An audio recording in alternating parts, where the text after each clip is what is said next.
January 15, 1947. Los Angeles, California. The morning sun is just breaking through a hazy winter sky. A young mother pushes her baby stroller down a quiet suburban street. She's not expecting to see anything unusual. But then, she stops. At first, she thinks she's looking at a mannequin. Pale. Motionless. Posed in a strange, almost theatrical way on the grass just a few feet from the sidewalk. But as her eyes adjust, the truth claws its way into her mind. This is no mannequin. It's the body of a young woman.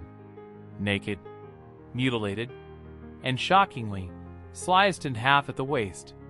This moment would mark the beginning of one of the most infamous unsolved murder cases in American history.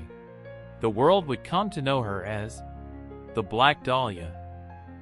The police arrive quickly, cordoning off the area. But something stands out immediately.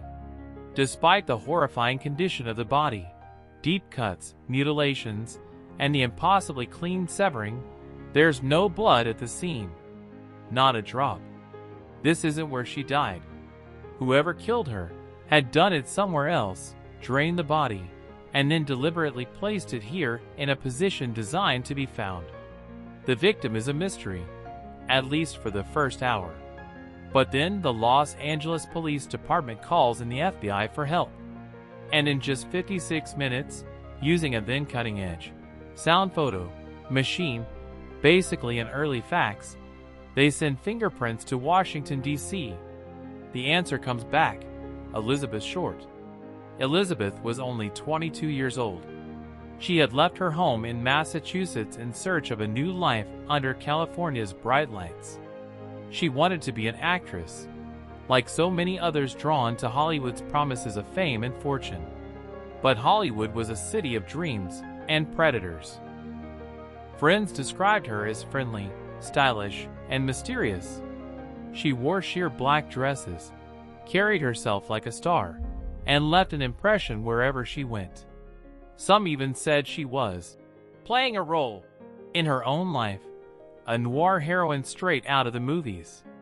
The press took that image and gave her a name, the Black Dahlia, a dark twist on the Blue Dahlia, a popular film at the time. The investigation spiraled quickly. Detectives pursued dozens of leads, from jealous lovers to strangers with unsettling obsessions. Early suspicion pointed to someone with surgical knowledge. The cut on Elizabeth's body was unnervingly precise. So the FBI looked into medical students at the University of Southern California. Soon after, an envelope arrived at the police station. Inside, Elizabeth's personal belongings and a taunting letter, supposedly from her killer. The letter was cut from newspaper clippings, like something out of a crime thriller. The FBI examined it for fingerprints. They found smudged prints, but there was no match in their database. Over the years, suspects came and went. Some believed it was a surgeon with a twisted mind. Others thought it was part of a bigger web of corruption, involving gangsters and Hollywood insiders who wanted the case buried. A few even claimed the murder was connected to other killings, hinting at the work of a serial predator. Then came the confessions. Dozens of people, men and women, walked into police stations across the country claiming they were the killer. Each one a dead end. The city moved on, but the story didn't die. Elizabeth's face appeared in newspapers for months, her name whispered in coffee shops, bars, and back alleys. Hollywood, always hungry for drama, immortalized her in books, films, and television shows. But none could capture the real horror of what happened to her.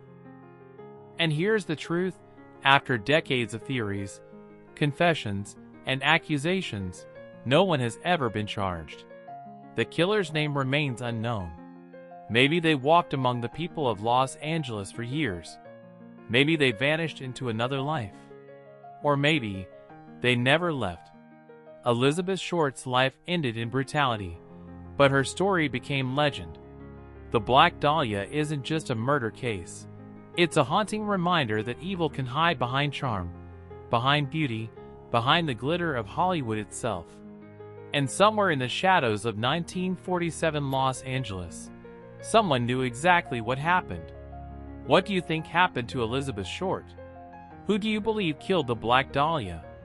Share your theories. Because in the city of angels, the devils still walk.